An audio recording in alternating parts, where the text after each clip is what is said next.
अस्सलाम वालेकुम। Welcome to the nerd talkies. उम्मीद है आप सब खैरियत से होंगे। आज की हमारी वीडियो का topic Russia Ukraine green deal है। ये एक ऐसी डील है जिसके साथ पूरी दुनिया की फूड सिक्योरिटी का फ्यूचर जुड़ा हुआ है।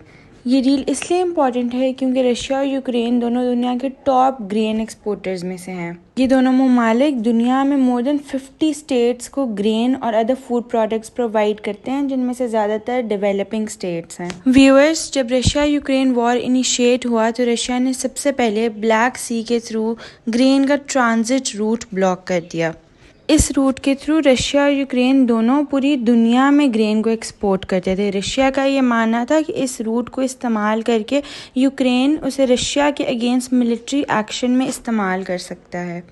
रशिया की इस एक्शन ने ग्लोबल फूड चेन्स को एडवर्सली इम्पैक्ट किया था। इसके रिजल्ट में millions of tons of grain Ukrainian port पर फॉर मंथ्स प्रेजेंट रही थी, लेकिन उसको एक्सपोर्ट करने की इजाज़त नहीं दी गई थी।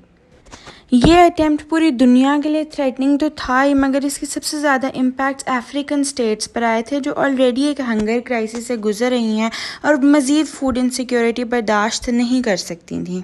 इस प्रॉब्लम का सलूशन निकालने के लिए टर्की और यूनाइटेड नेशंस ने आपस में कोलैबोरेट किया और सेवरल नेगोशिएशंस के बाद रशिया के साथ एक यूक्रेन डील को साइन किया गया था। इस डील के अंडर रशिया ने इस बात को गारंटी किया था कि यूक्रेनियन ग्रेन को सेफ शिपिंग रूट्स प्रोवाइड किए जाएंगे वाया द ब्लैक सी।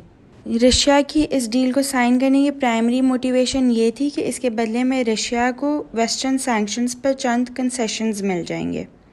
इस डील ने for the time being global food insecurity के चैलेंज को सिग्निफिकेंटली कर्ब कर दिया था, लेकिन जुलाई 2023 में इस डील का टाइम ख़त्म हो गया और अब इसको रीन्यू करने की ज़रूरत है।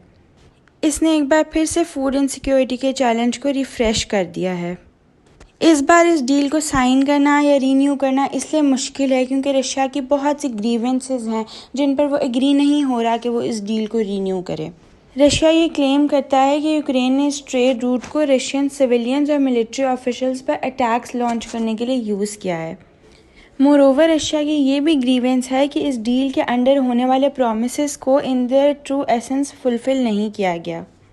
रशिया का ये कहना है कि पिछले एक साल में यूक्रेन की तरफ से 33 मिलियन टन्स ऑफ ग्रेन और अदर फूड आइटम्स को पूरी दुनिया में एक्सपोर्ट किया गया है, मगर वेस्टर्न सैंक्शंस की वजह से Russian food exports to the world significantly hampered रही, जिसकी वजह से रशिया अपने गोल्स को अचीव नहीं कर सका। रशिया का कहना है कि इस सब ने रशिया की इकोनॉमी को सिग्निफिकेंटली डिटेरियोरेट किया। इसके साथ साथ रशिया और टर्की के बीच में एक प्रिजनर एक्सचेंज डील हुई थी जिसको कि प्रॉपरली फुलफिल नहीं किया जा सका, जिसकी वजह से रशिया और टर्की के रिलेशनशिप्स एग्रावेट हुए हैं। रशिया ने टर्की को ये भी ब्लेम किया है कि उसने नेटो के अंडर प्रेशर आकर स्वीडन की नेटो में एंट्री को अप्रूव कर दिया है, जिसकी वजह से रशिया ये ब्लेम करता है कि टर्की वेस्टर्न साइड पर टिल्ट हो गया है और न्यूट्रल नहीं रहा। इन सब सिनेरियोज़ को ऑब्ज़र्व करते हुए ये कहना गलत नहीं होगा कि अब मैटर्स बहुत ज़्यादा कॉम्प्लेक्स हो गए हैं और ग्रेन डील का मामला एक सेंसिटिव मामला है जिसको बहुत टैक्टिकली हैंडल करना पड़ेगा। टर्की ने इन सब एक्यूजेशंस को रिजेक्ट किया है और ये क्लेम किया है कि वो अब भी अपनी बैलेंसिंग पॉलिसी को कंटिन्यू रख रहा है। इसके साथ साथ टर्की ने ये भी क्लेम किया है कि वो ग्रीन डील के रीन्यूअल के लिए काम कर रहा है और होप करता है कि इसका कोई पॉजिटिव सोल्यूशन निकाला जा सकेगा। व्यूअर्स, बहुत से इंटरनेशनल रिलेशंस एनालिस्ट्स का ये मानना है कि रशिया अपना एनर्जी इनसिक्योरिटी और फूड इनसिक्योरिटी का टूल यूज़ करके वेस्टर्न सैंक्शंस और वेस्टर्न प्रेशर को काउंटर करने की कोशिश कर रहा है। तो सवाल ये उठता है कि क्या इस मसले का कोई और सोल्यूशन है या फिर ये इस तरह ही मज़ीद से मज़ीद कॉम्प्लेक्स होता जाएगा। इस क्वेश्चन का आंसर हमें यूक्रेनियन प्रेसिडेंट ज़ेलेंस्की के एक स्टेटमेंट से मिलता है। उनका ये कहना है कि अगर टर्की यूक्रेन को ब्लैक सी के थ्रू एक ट्रांजिट रूट प्रोवाइड कर दे तो रशिया के साथ ग्रीन डील की कोई ज़रूरत नहीं पड़ेगी, मगर ये भी एक कॉम्प्लेक्स मैटर है। अगर टर्की ऐसा कर देता है तो टर्की के रशिया के साथ रिलेशंस और एग्रावेट हो जाएंगे।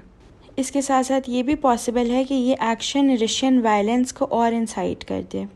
अगस्त के मंथ में रशियन और टर्किश प्रेसिडेंट्स के आपस में मीटिंग स्केड्यूल्ड है, जिसमें कि ये होप किया जा रहा है कि इस मसले का कोई फ्रूटफुल सोल्यूशन निकाला जा सकेगा। वी होप कि इस मीटिंग के रिज़ल्ट में रशियन ग्रेन डील का कोई सस्टेनेबल ऑल्टरनेट निकाला जा सके ताकि ग्लोबल फूड सिक्योरिटी को इंश्योर किया जा सके और मज़ीद लोगों को हंगर क्राइसिस में जाने से बचाया जा सके। अगर आपके पास कोई क्वेश्चंस हैं तो हमें कमेंट सेक्शन में ज़रूर बताएं। Thank you for watching our video. Please like and subscribe.